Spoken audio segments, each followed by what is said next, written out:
Bem-vindos ao curso de Introdução a Banco de Dados e Linguagem SQL. Primeira semana. Conteúdo programático. Conceito de banco de dados. Características gerais de um SGBD. Arquitetura de um SGBD. Modelo Entidade e Relacionamento ER. SQL. Instalação do Postgres SQL. Conceito de banco de dados. Um banco de dados é uma coleção de dados organizada de forma que um computador possa armazená-los e recuperá-los de maneira eficiente.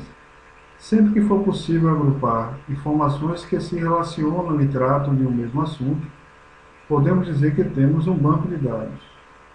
Podemos exemplificar situações clássicas como uma lista telefônica, um catálogo de CDs ou um sistema de controle de RH de uma empresa.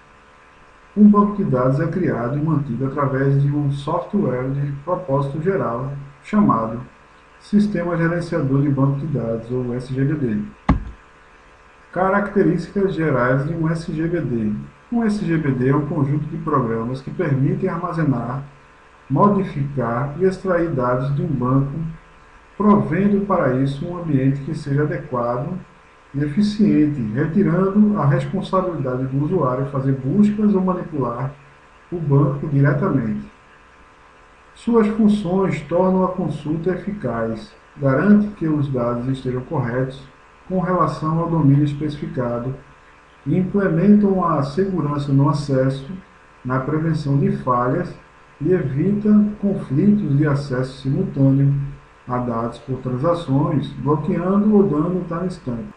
O SGBD define uma arquitetura de três esquemas: o usuário final, mapeamento externo lógico e mapeamento lógico físico.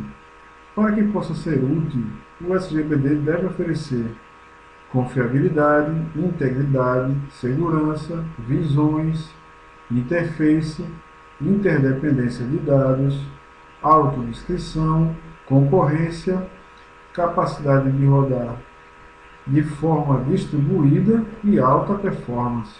Arquitetura de um SGBD. Modelagem de dados. Um modelo de dados é usado para descrever a estrutura lógica e física de um banco de dados. Os relacionamentos, tipos de dados e restrições fazem parte dessa estrutura ou nível, e se dividem em dois tipos: alto nível, podemos chamar de modelo de dados conceitual ou modelo entidade em relacionamento. O seu principal conceito é uma projeção dos dados que deixa o mais próximo possível da visão que o usuário tem dos dados. Baixo nível, conhecido como modelo de dados físico, é o que fornece uma visão mais detalhada do modo como os dados estão armazenados no computador. Esquemas. Quando é usado o termo descrição do banco de dados, entendemos como a chamada de esquema de um banco de dados, que é especificada durante um projeto de banco de dados. Três níveis de esquemas: conceitual, interno e externo.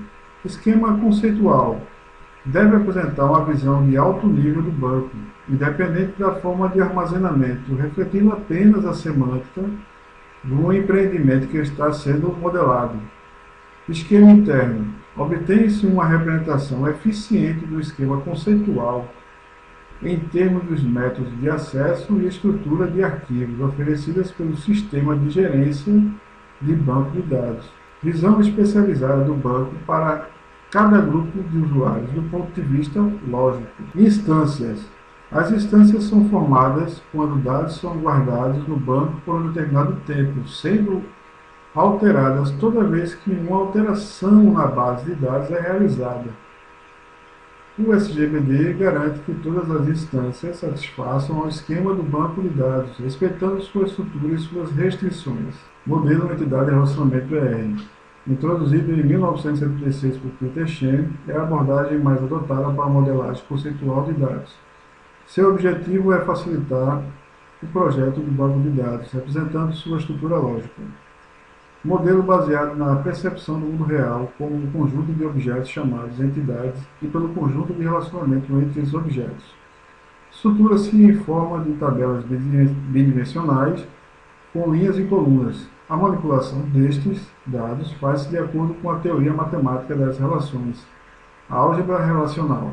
Conceitos básicos do modelo R. Entidades.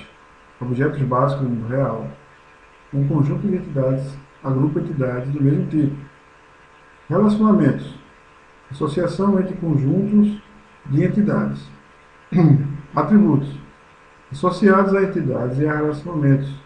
Uma entidade é representada por um conjunto de atributos. Cada atributo possui um domínio. Com a linguagem SQL é possível criar, alterar e remover todos os componentes de uma base de dados, como tabelas, índices, vírgulas, etc. Inserir, alterar e apagar dados, interrogar a base de dados, controlar o acesso dos utilizadores à base de dados e as operações que cada um deles tem acesso, obter garantia da consistência e integridade dos dados. A linguagem SQL é constituída de diferentes tipos de comandos, e esses comandos são agrupados em 3 categorias principais, sendo comandos DDL, as instruções que definem a estrutura e armazenamento de dados, DML, os comandos que manipulam os dados, e DCL, os comandos que controlam o acesso aos dados.